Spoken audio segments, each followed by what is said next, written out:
If Ballard had been effectively, or attempted to be, distilled in mainstream British entertainment in the 21st century, it was via this 2003 television production, Home, written and directed by Richard Curson Smith. Adapted from Ballard's short story The Enormous Space, Home details the protagonist's experiment at staying indoors for as long as they possibly can, rationing all of the food remaining in the house and ensuring that no harm, all of which exists outside of his front door, can ever reach him. They are initially influenced by residual trauma following a car accident, plus his wife having left him, although a rationale of curiosity and professed ecstasy is what motivates the experimenter afterward.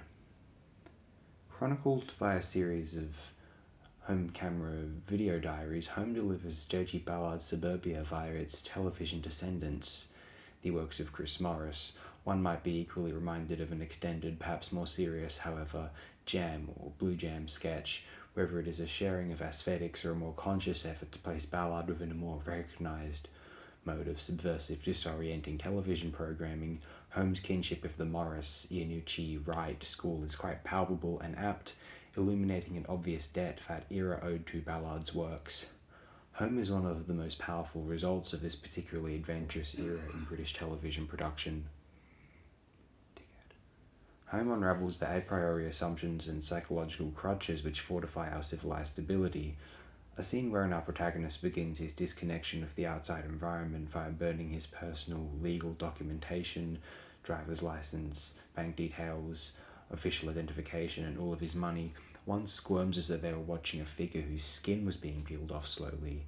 Holmes' presentation is one wherein our own insecurities and fears are identified, and makes one open to any revelation uncovered by this courageousness, seemingly or entirely reckless, agoraphobic protagonist then. The production challenges us to consider the psychosomatic subjective capacity for spaces within a modern household, unveiling a series of interiors transformed via its photography, corresponding to a permutating psychological translation. What proposes itself as a Zen-logical serenity for the modern world, free from the ethical tensions and lack of individual independence necessary or mostly intuitive to the modern developed society as of 2003 anyway, it is a rather lethal excursion into the isolating depths of the submerged, dizzied psyche. Having travelled in circles, physically, mentally, existentially, a fatalistic contradiction is displayed. The desire for one's privileged gated homely space and avenues to inhabit, interact with, and communicate through the series of other minds, occupying the houses surrounding one's own, like an expanding wave across the planet, for all of eternity, so it suggests. If Margaret had left Victor and he had decided to be self-sustaining, maybe it would have ended like this production had. Maybe that's describing the good life, although they had each other. And Vivian hated the good life because he was aware it would end perhaps as a Ballardian yarn, such as Curson Smith's Home, much as the young one's punk extremities ended as bottom, eventually. The other side of the coin, the polar experiment that the protagonist could have conducted, was beginning a new job altogether, whether he was leaving his home or not, day to day. It would have culminated in him becoming sick of rationing meals, overeating to the point of frustration, anger at trying to eat healthy, frustration at how easy he succumbs to ordering a pizza when he realizes he now has money, grapples with the deep cosmic dread that the joy and excitement of life stemmed from something considered vulgar and unrefined for the careerist experiment, greasy junk food takeaway. And then eventually you are taken in by a dependency or general appreciation of drinking alcohol as your highly necessary teeth begin to erode, requiring dental work is thoroughly an expensive setback. But he's always waiting to cross that threshold into happiness, any day now. It is coming soon. That promotion, that sense of fulfillment, that moment when stress is liquidated, it will be quite soon, yes, eventually. Holmes' portrayed experiment is the logical extreme of the suburban homeowner's ideology, and is a prospective lifestyle more viable each passing day as the food delivery industry continues to expand, just like the attic in this particular narrative. Although Home possibly more optimistically demonstrates that it isn't what people truly want, they do desire a degree of interaction and communicative validation, although it is not convenient or entirely logical or seemingly rational to feel this way either. We didn't realize that we, the human beings, had been transported to a Martian colony upon the advent of the atomic age. The nuclear families which had followed were abductees to an extraterrestrial, extra-dimensional zone. The experience of J.G. Ballard is to, like a less scammed Phaeton host, remember that your home was not of this world. You were stolen for a simulation, analyzed by studying observers, sold gratifying existences. The communal origin story of human social interaction was atomized, and the ashes were colonized by the Ballardian Martians so they might sell cars, houses, refrigerators, and microwaves. That's a certain revelation to receive from Ballard's works, but more importantly, most importantly, is the reader or viewer to utilize the Ballardian tale as a parable with which to realize the exoticism of their surroundings and expand with their weird, eerie energies, to eschew mundanity in support or a yearning for a profundity, even if that means reconstituting, revealing, alchemically disassembling this is suburban sanitization sprawl as entirely unfamiliar, strange, weird, scary, and highly alien. Elucidating the profundity, the significance of the mundanity, a familiarity, the aesthetic of the ideologically unexciting prescription of the homogeneous modernity which motivates the aesthetic or artistic undertakings of countless individuals to this very day. Perhaps the 2003 home production's greatest strength is conveying what Ballard had via his literary imagerial prose, now via a cinematographic and editing schema which highly effectively reorients a viewer within and throughout the experience of the titular home, opening new pathways and opportunities of exploring the displayed house, as typical of one's understanding of modern homes as any, surely. A home demonstrates the potential fatalism of the revelations to be gleaned from Ballard's removal of retinal wool, though like Ballard, thoroughly excites one at the prospect of identifying the beauty of the suburban dystopia and feeling then inspired to employ its tactics against it, to possibly change and transform the circumstances and surroundings into ones which are more finely attuned to a psychosomatic equilibrium, or not. Maybe this was the problem Ballard perceives. For a less hacky take than mine, let's read what K-Punk had to say upon the initial airing of Home in 2003. Let's see. October 8th, 2003. Space, time, light, all the essentials. J.G. Ballard season BBC 4. Like his admirer John Baudrillard, Ballard has for a long time resembled a rogue AI, repermutating the same few themes ad infinitum, occasionally adding a sprinkling of contemporary detail to freshen up a limited repertoire of fixations. Fixations, appropriate, since after all Ballard's obsession is obsession. In the BBC 4 profile, nothing new here, the old man gamely and tirelessly going over his favourite riffs once again.